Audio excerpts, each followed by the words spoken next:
గురూజీ 72 గంటల్లోనే ఫోన్ లోని అద్భుతమైన జ్యోతిష్య పరిష్కారం చూపిస్తారు. నమ్మండి, నమ్మకపోండి, ఇది నిజం. శ్మశాన కాళి రుద్ర చౌడీదేవి ఆరాధకులు నంబర్ 1 వశీకరణ స్పెషలిస్ట్ గురూజీ. మనిషి పుట్టుక నుండి చనిపోయే వరకు వచ్చే అన్ని క్లిష్టమైన సమస్యలకు పరిష్కారం ఇక్కడ లభిస్తుంది. విద్య, ఉద్యోగం, వ్యవహారం, స్త్రీ ప్రేమ, పెళ్లి, సంతానం, స్త్రీ పురుష వశీకరణం, భూవశం, భార్యాభర్తల కలహాలు, కోర్టు సమస్యలు, విడాకుల సమస్యలు, చేతబడి, అప్పుల బాధ, ఇంకా మీకు ఎలాంటి సమస్యలు ఉన్నా 72 గంటల్లోనే. నమస్తే, శ్రీమాత్రే నమః, శ్రీ కృష్ణాయ నమః.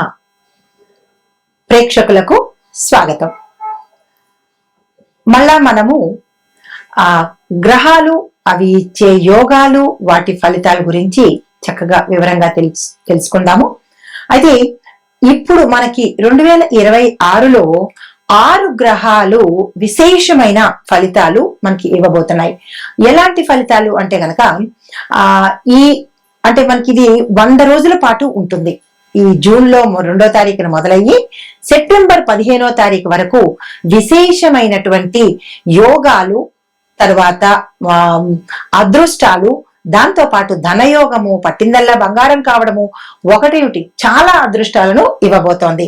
అయితే మరి ఈ అనుకూలత కలిగినటువంటి ఈ గోల్డెన్ పీరియడ్ లో ఏ రాశుల వాళ్ళకి ఎలా ఉండబోతోంది, ఏ గ్రహాలు వీరికి అత్యంత అనుకూలంగాను విశేషమైన ఫలితాలు ఇస్తున్నాయి అనేది సవివరంగా తెలుసుకుందాము. అయితే ప్రస్తుతము ఈ 6 రాశులకు అంటే 5 ప్రధానంగా ఉన్నవి, 1 ఛాయామాత్రంగా ఉండే ఈ గ్రహాలు చాలా అనుకూలంగా ఉన్నాయి. అవి ఏంటంటే శని భగవానుడు, గురువు, రవి, కుజుడు, బుధుడు, శుక్రుడు. అది ఈ యొక్క అనుకూలత వల్ల నేను చెప్పబోయే ఈ 12 రాశుల వాళ్ళకి కొన్ని మిశ్రమ ఫలితాలు, కొన్ని అదృష్టమైనటువంటి ఫలితాలు కలగబోతున్నాయి. అయితే వీళ్ళు అనుకున్నవన్నీ సాధించుకునేటటువంటి అద్భుతమైన అవకాశం ఇది. అయితే మరి వీరికి ఏ యోగాలు పడతాయి అంటే కనుక అధికార యోగము, ధనయోగము, విదేశీయానము, ఉద్యోగము, పెళ్లి, ప్రేమ, ఇలాంటివి కలిసి వచ్చే అవకాశాలు కనబడుతున్నాయి. అయితే మీరు చిన్ని ప్రయత్నం చేయాలి. అంటే అదృష్టం వచ్చేస్తుంది కదా అని కాదు, దానికి సంబంధించినటువంటి చిన్ని ప్రయత్నం చేసినట్టయితే కనుక ఈ యోగాలన్నీ మీకు అద్భుతంగా అందుతాయి. అయితే ముఖ్యంగా అదృష్ట యోగం కలిగినవి ఉచ్చ స్థితిలో ఉన్న రాశులు ఏంటంటే మేష, వృషభ, తుల, ధనస్సు, మకర, మీన. ఈ 6 రాశుల వాళ్ళకి విశేషమైనటువంటి ఫలితాలు కలగబోతున్నాయి.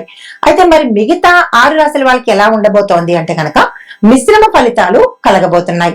అయితే మరి వీటితో పాటు ముందుగా ఏ రాశులకి అద్భుతం కలగబోతోంది, అదృష్ట యోగం కలగబోతోంది, అందులో మొట్టమొదటి రాశి, తదుపరి రాశి మకర రాశి. ఈ రాశికి అధిపతి శని భగవానుడితో సహా 5 గ్రహాలు, అంటే మీకు టోటల్ గా 6 గ్రహాలు కూడా ఈ రాశిలో ఉండే వారికి అనుకూలంగా ఉండడం మూలంగా అనేక విధాల ప్రాధాన్యత, ప్రాభవం కూడా పెరిగే అవకాశం ఉంది. అయితే విశేషంగా ఆర్థిక లాభాలు పొందేందుకు అవకాశం ఉంది. గత కొంతకాలంగా మీరు ఆర్థికంగా, మానసికంగా, కెరియర్ పరంగా, వ్యాపార పరంగా ఇలా అన్ని రకాలుగా చాలా ఇబ్బందులు పడి ఉన్న వాళ్లకు ఈ సమయంలో అద్భుతమైనటువంటి విశేషమైనటువంటి లాభాలు కలిగే అవకాశం ఉంది. అయితే రాజయోగాలు కూడా మీకు అన్ఎక్స్పెక్టెడ్ గా, మీరు ఊహించని రీతిలో రాజయోగాలు కూడా కలిగేందుకు అవకాశాలు ఉన్నాయి. అయితే రాజపూజ్యాలు, రాజయోగం వేరు, రాజపూజ్యాలు వేరు. ఈ రాజపూజ్యాలు కూడా ఈ సమయంలో మీకు అందుబాటులో రావడము, జరగడము, దాన్ని మీరు అనుభవించే రీతిలో కలగడము జరుగుతుంది. అయితే ధన ధాన్య యోగం కూడా మీకు ఈ సమయంలో ఏర్పడుతుంది. అయితే షేర్లు కూడా మీకు మంచి లాభాన్ని ఇస్తాయి. కాబట్టి ఈ రాశిలో ఉండేవారు సమయాన్ని చూసుకొని మంచి షేర్లలో కనుక మీరు పెట్టుబడులు పెట్టినట్టయితే విశేషమైన లాభాలు వచ్చే అవకాశం కనబడుతోంది. అదనపు రాబడికి అవకాశాలు కూడా మీకు ఎక్కువగా కనబడుతోంది. ఆ దిశగా మీరు ప్రయత్నాలు చేసుకోవచ్చు. నిరుద్యోగులకు మీ అంచనాలకు మించినటువంటి ఉద్యోగాలు రావడము, ఆల్రెడీ ఉద్యోగంలో ఉన్న వాళ్లకు ప్యాకేజీ పెరగడము, స్థానచలనాలు గోచరించడము, ట్రాన్స్ఫర్స్ రావడము, ఈ విధంగా మీకు అనుకూలత, విశేషమైన ఫలితాలు దక్కేందుకు అవకాశం ఉంది. అయితే సంపన్నులతో వివాహ యోగం కూడా గోచరిస్తున్నది. అంటే అది ప్రథమ వివాహం కావచ్చు, ద్వితీయ వివాహం కావచ్చు. వివాహం కోసం ప్రయత్నం చేసే వాళ్లకు సంపన్నులతో వివాహ యోగం అనేది గోచరిస్తోంది ఈ రాశిలో ఉండేవారికి. మకర రాశి వాళ్ళు చెయ్యవలసిన పనులు ఏమిటి, పాటించవలసిన నియమాలేంటి, ఇవ్వవలసిన దానాలు, చెప్పవలసిన మంత్రాలు చూద్దాం. శనివారం రోజు ప్రతి శనివారము శని భగవానుడి ఆలయ దర్శనం చేసుకోవడము, శని భగవానుడికి పూజ చేసుకోవాలి. వృద్ధులకు సహాయం చేయండి మీ యథాశక్తి. కష్టపడి పని చేయండి. నీతి నిజాయితీగా వ్యవహరించే ప్రయత్నం చేసుకోండి. న్యాయబద్ధమైన వ్యవహారం మాత్రమే మీరు చెయ్యాలి. శని భగవానుడు న్యాయ నిర్ణేత కాబట్టి చాలా జాగ్రత్తగా అన్యాయానికి కానీ, అబద్ధానికి కానీ, మోసానికి కానీ మీరు తావిచ్చే ప్రయత్నం చెయ్యకండి. మీకు చెప్పదగినటువంటి మంత్రము ఓం ప్రాం ప్రీం ప్రౌం సహ శనేశ్వరాయ నమః. ఈ మంత్రాన్ని ప్రతిరోజు 108 సార్లు చదువుకునే ప్రయత్నం చేయండి. మీరు దానంగా ఇవ్వవలసినవి నల్లని వస్త్రాలు, నల్లని నువ్వులు మీ యథాశక్తి దానంగా ఇచ్చుకోండి. విశేషమైన ఫలితాలతో పాటు శని భగవానుడి యొక్క అనుగ్రహము సంపూర్ణంగా కలుగుతుంది. నమస్తే. ఇవి ఈ మేషాది ద్వాదశ రాశుల వారికి ఈ గ్రహాల యొక్క అనుకూలతలు, విశేషమైన ఫలితాలు. అయితే మరి ప్రత్యేకమైనగా అంటే ఏ రాశులు టాప్ లో ఉన్నాయి అంటే కనుక, అంటే అత్యధికంగా లాభాలు పొందేది సింహరాశి వారికి. లాభంలో గురువు ప్లస్ భాగ్యంలో శని, దాంతో పాటు అనేక గ్రహాల యొక్క అనుకూలతలు సింహరాశి వాళ్ళకు ఉన్నాయి. తర్వాత కన్యా రాశి వాళ్ళకి దశమంలో గురువు వల్ల ఉద్యోగము, కెరియరు, అధికారము, రాజకీయము, వ్యాపారము అద్భుతమైన ఫలితాలు ఇస్తున్నాయి.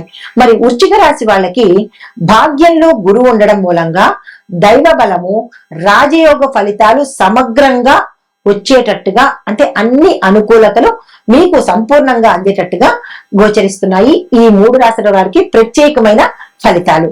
అయితే మరి ఈ ఫలితాలతో పాటు మనము ఏ మంత్రాలు చదువుకోవాలి, ఇంకా ఏదైనా ఒడిదుడుకులు ఉన్నట్టయితే కనుక ఏ మంత్రాలు చదవాలి, ఏ దానాలు ఇవ్వాలి అనే అంశం కూడా ఇప్పుడు మనం తెలుసుకుందాము. అయితే ఓవరాల్ గా 12 రాశుల వాళ్లకు సిద్ధి కలిగించే మహామంత్రాలు అందరికీ తెలిసినవే అయినప్పటికీ కూడా ఈ 12 రాశుల వాళ్ళు చదవవలసినవి ఓం గం గణపతియే నమః, ఓం నమః శివాయ, ఓం నమో నారాయణాయ, ఓం శ్రీ మహాలక్ష్మీ నమః, ఓం ఐం హ్రీం శ్రీం సరస్వత్యై నమః, ఓం హం హనుమతే నమః. చివరగా 7వది ఓం త్రయంబకం యజామహే సుగంధిం పుష్టివర్ధనం ఉర్వారుకమివ బంధన మృత్యోర్ముక్షీయ మామృతాత్. అందరికీ తెలిసిన మంత్రాలే, కానీ మనం చదవడంలోనే చిన్ని లోపాలు చేస్తూ ఉంటాము. కాబట్టి ఈ 100 రోజుల యొక్క రాజయోగాలను, అదృష్టాలను మనం సొంతం చేసుకోవాలంటే తప్పనిసరిగా పరిహారాలు పాటించాలి కదా.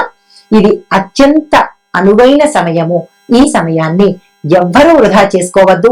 ఈ 12 రాశుల వాళ్ళు గ్రహాలు ఇచ్చే అనుకూలతను మనం సంపూర్ణంగా అనుభవిద్దాము. శుభం భూయాత్.